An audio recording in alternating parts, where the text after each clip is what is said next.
Hi friends, எல்லாருக்கும் வணக்கம். Welcome back to my channel. இன்னைக்கு நம்மளோட கார்டனிங் வீடியோவில் பார்த்தீங்கன்னா மணி பிளான்ட் செடி எப்படி கட்டிங்ஸ் நம்ம வாட்டரில் வளர்க்கலாம் அப்படின்னு சொல்லிட்டு தான் பார்க்க போகிறோம். இது வந்து ஒரு வீட்டுக்கு வந்து போயிருந்தேன். அப்போ வந்து இந்த மணி பிளான்ட்லேயே பார்த்தீங்கன்னா 2-3 வெரைட்டி இருக்குது. இது வந்து இந்த லீஃப் பார்த்தீங்கன்னா கொஞ்சம் அந்த லீஃபுக்குள்ளேயே பார்த்தீங்கன்னா ஒயிட் கலரில் இருக்கும். இது வந்து டிஃப்ரெண்ட்டாக இந்த பிளான்ட் என்கிட்ட இல்லாதனால அவங்கள்ட்ட கேட்டு வாங்கிட்டு வந்திருந்தேன். 2 கொடி மாதிரி கொடுத்துருந்தாங்க.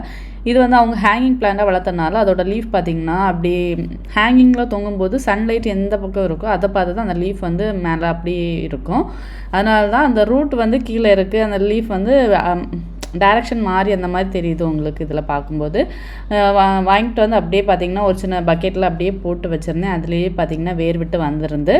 இந்த மணி பிளான்ட் கொடி பார்த்திங்கன்னா அதோட இலையும் அடுத்த தண்டுமே பார்த்திங்கன்னா ரொம்ப கிட்ட இருந்தனால 2 இலை விட்டு நான் வந்து அந்த ஸ்டெம்மை வந்து கட் பண்ணி எடுத்துக்கிட்டேன்.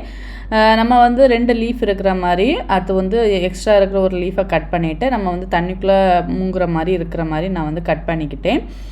இந்த மாதிரி ஒரு வேர் தெரிகிற மாதிரி அதில் உங்களுக்கே தெரியும், அந்த இலையும் அதில் லைட்டாக சின்னதாட்டு வேர் விட்டு வந்திருக்கும். அந்த மாதிரி இருக்கணும். அப்போ தான் நம்ம வந்து தண்ணிக்குள்ளே போட்டு வைக்கும்போது ஈஸியாக வந்து வேர் விட்டு வரும்.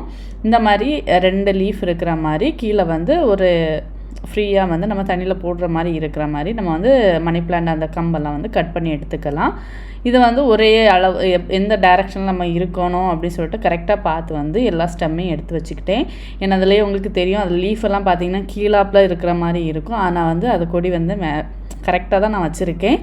இதை வந்து நான் வந்து எல்லாத்தையுமே பார்த்திங்கன்னா ஒரே ஒரு சின்ன பவுலில் பார்த்திங்கன்னா ரப்பர் பேண்ட் போட்டு அப்படியே கட்டி உள்ளே போட்டுற போகிறேன். இதுக்கு நம்ம வந்து தண்ணியில் வளர்க்கும்போது 2 டிப்ஸ் தான் நீங்கள் ஃபாலோ பண்ணணும். ஒன்று பார்த்தீங்கன்னா தண்ணி வந்து வீக்லி ஒன்ஸ் கண்டிப்பாக சேஞ்ச் பண்ணிக்கிட்டே இருக்கணும். நம்ம அந்த தண்ணியுமே பார்த்திங்கன்னா நம்ம வந்து குடிக்கிற நம்ம வந்து சமையலுக்கு பயன்படுத்தக்கூடிய அந்த தண்ணி தான் நம்ம யூஸ் பண்ணணும். நார்மலாக வந்து போர் வாட்டர் அந்த மாதிரி வாட்டர்லாம் எதுவுமே யூஸ் பண்ணக்கூடாது. சால்ட்டு சேர்ந்த ப்ளஸ் வாட்டர் இருக்கும். அந்த மாதிரி இருந்தால் கூட வந்து மணி பிளான்ட்டோட க்ரோத் இருக்காது. இந்த மணி பிளான்ட் தண்ணியில் எப்படி வளர்க்கணும், மண்ணில் எப்படி வளர்க்கணும், மணி பிளான்ட் எவ்வளோ டெக்கரேட்டிவாக வளர்க்கலாம் அப்படின்னு சொல்லிட்டு நம்மளோட சேனல் நிறையவே போட்டிருக்கேன். அதோட லிங்க் என்ன நான் டிஸ்கிரிப்ஷனில் கொடுக்கேன், தேவைன்னா செக் பண்ணி பாருங்கள். இது வந்து கிட்டத்தட்ட 15 டேஸ் கழித்து பார்த்தீங்கன்னா சூப்பராக வந்து ஸ்டெம்ஸ் அந்த கீழே வேர்லாம் பார்த்தீங்கன்னா சூப்பராக விட்டு வந்து நிறைய புது திள்ளுலாம் விட்டுருக்கு. இலையெல்லாம் சின்னதாட்டும் மண்பானையில் தான் வச்சுருந்தேன். பாப்பாவோட ஃபேவரேட் ஆயிலில் தான் வச்சுருந்தேன். அவள் விடுவாளா அப்படின்னு சொல்லிட்டு தான் வாங்கிட்டேன் நான் வச்சதுமே. நான் அதனால் நமக்கு இப்போவுமே இருக்குது ஒரு கிளாஸ் கப்பு, அதில் தான் போட்டு வச்சாச்சு. மணி பிளான்ட் பற்றி சொல்லணுன்னா அது வந்து ஒரு லக்கி பிளான்ட்டு, எல்லாருக்குமே ரொம்ப பிடிக்கும். இன்டோர்லேயும் அவுட்டோர்லேயும் சூப்பராக வளரக்கூடிய ஒரு பிளான்ட்டு. இது வந்து நம்ம கிச்சனில் ஒரு சின்னதாக ஒரு சின்ன கிளாஸோ கப்புலையோ எதுலையோ போட்டு வச்சுருக்கும்போது ஒரு க்ரீனிஷாக பார்க்குறதுக்கு அவ்வளோ அழகாக இருக்கும். எல்லாருக்குமே ரொம்ப பிடிக்கும். ஒரு சின்ன ஸ்டெம்ஸ் இருந்தாலே போதும், அதில் சூப்பராக நிறைய பிளான்ட் வச்சு வளர்க்கலாம்.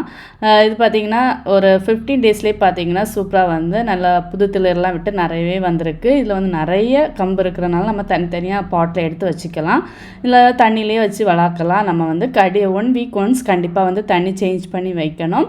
இதே மெத்தடில் மணி பிளான்ட் வந்து தண்ணியிலே வச்சு வளர்த்து பாருங்கள். உங்களுக்கு இந்த டிப்ஸ் யூஸ்ஃபுல்லாக இருந்துச்சுன்னா கண்டிப்பாக சேனலை சப்ஸ்கிரைப் பண்ணி கமெண்ட் பண்ணுங்கள். அடுத்த ஒரு இன்ட்ரெஸ்டிங்கான வீடியோவில் உங்களை மீட் பண்ணுறேன். தேங்க்யூ ஃப்ரெண்ட்ஸ், பாய்.